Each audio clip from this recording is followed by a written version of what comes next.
Hello. Today I'm going to read with my cat, Kinsey. Hi, Kinsey. The book I'm going to read is called The Cat with Seven Names, and it's written by Tony Johnston.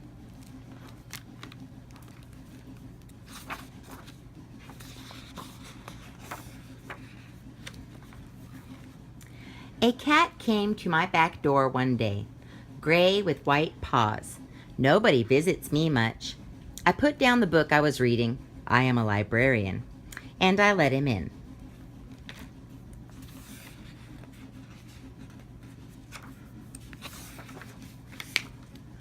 I figured he was a stray, so I fed him tuna. He purred like he was motorized, as if thanking me for the delightful fish. Then he wandered off to check out my house. That's librarian humor. After half an hour, I found my visitor, napping on a bookshelf. I told him, "Since you enjoy books, you can stay." Now he comes here often. We read together. The big feline is partial to books involving cats and fish. Books like Jenny and the Cat Club, The Old Man and the Sea, and A River Runs Through It. He is so big I have dubbed him Stuart Little.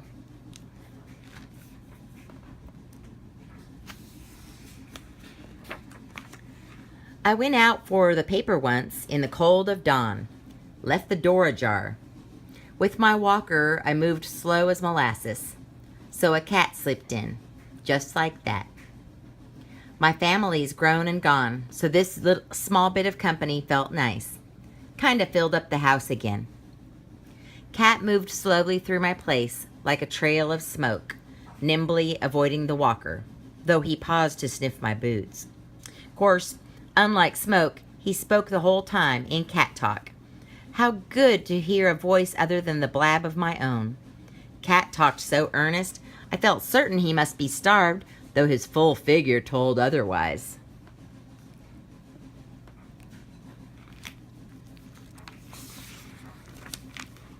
In any case, his cries turned my heart to butter, so I gave him a nibble from last night's supper. "No offense," I whispered. "It's catfish." No offense taken. Regular as clockwork, my friend comes back. Name's Kitty Boy. I hope he likes that.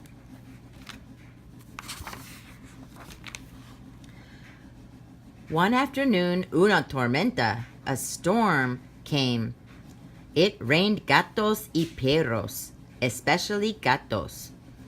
I imagine that is why that big gray gato turned up at mi casa. He poured down from the cielo, the sky. I heard him before I saw him. Big singing voz, even in a storm, like Placido Domingo, mi favorito. Since mi señora passed on, mi tesoro, my treasure, and I am pretty alone, with only mi perro, my dog. This neighborhood, it is good, but here people are busy.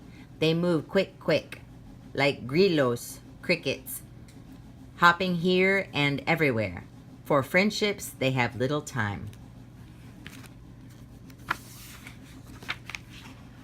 In spite of mi perro, I took this sopping gato in, toweled him off, and fed him part of a taco. That one he gobbled it up. For certain he is Mexicano. "Placido," I said, "you keep dry, amigo, to stay in good valse." Then for him I fixed up the doghouse. It was only for looks anyhow. On my bed, that is where mi perro sleeps. That Placido keeps in good voz all night. He comes and sings arias to me diario each day.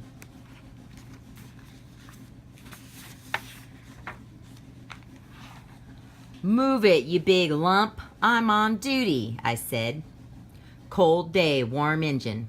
The cat was no dummy. The cat yawned, mouth wide like the MGM lion. He threaded through my legs. Got fur on my uniform. I didn't mind. My hours are long. Not much chance to chew the fat with anyone. When he saw my lunch, he gave it a green-eyed stare. A cat that size couldn't be hungry. Still, as an officer of the law, I try to give everybody the benefit of the doubt. So I gave him a bite of my Big Mac. I called him Mooch after that.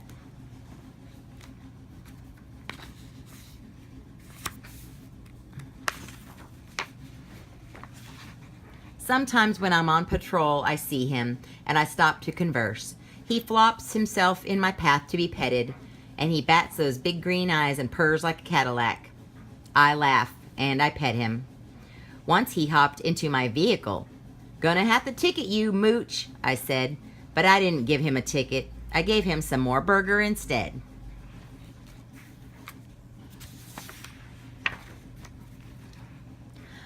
I was resting on the sidewalk, struggling to sleep, when this cat drifted up real quiet-like and rubbed himself against my cheek. I nearly jumped out of my skin, thinking it was the enemy come to get me. I was spooked, but old Kitty, he remained calm. He didn't push me toward friendship, just sat. After I'd caught my breath, slow, he curled up close.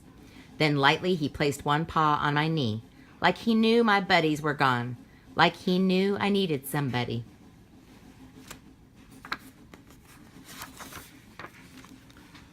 I can't feed him anything, can't feed my own self most of the time.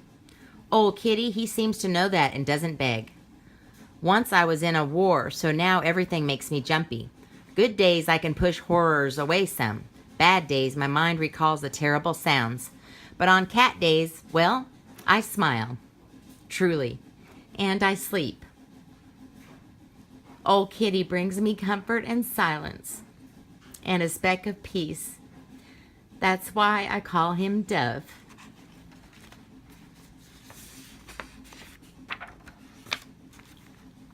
Mom, there's a cat on the roof, I called, and poof, like magic, suddenly the cat was beside me, with a whole throat full of purrs. Isn't he beautiful, Mom? Mom said he was. Isn't he sweet, Mom? Mom said he was. He's hungry, Mom. Mom said he wasn't. She said the cat had overindulged. He was absolutely obese. Can I feed him, Mom? Mom said I couldn't. Mom and I we're new to this place and we didn't know anyone yet.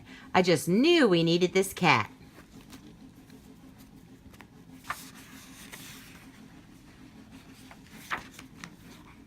Please, I begged. Please, with pretty sugar on top. I made my eyes big, like the cat's. Mom said, okay, but not to give him anything fancy. Here, Mouse, I said, have some leftover ham. Now, Mouse visits a lot. While he's eating, I tell him stories, mostly about other cats. Mouse seems to like the stories, but sometimes he falls asleep and snores.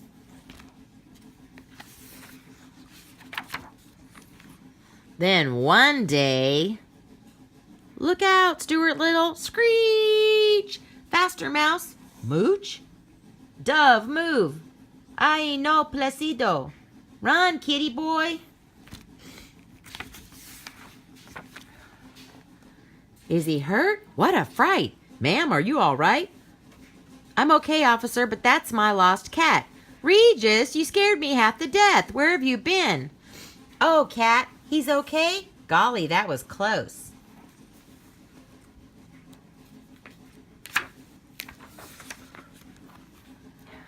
You pull that again, cat, you'll be behind bars. I'm so glad I finally found you. I was in a war, too. Come for coffee tomorrow? Thanks, maybe. Do you know Jenny and the Cat Club? You and your mom could read it with me. You come too, senor. Great. Gracias. I will bring Mexican foods to keep us strong for reading. Don't worry. Regis loves company. He'll be back to visit and to eat.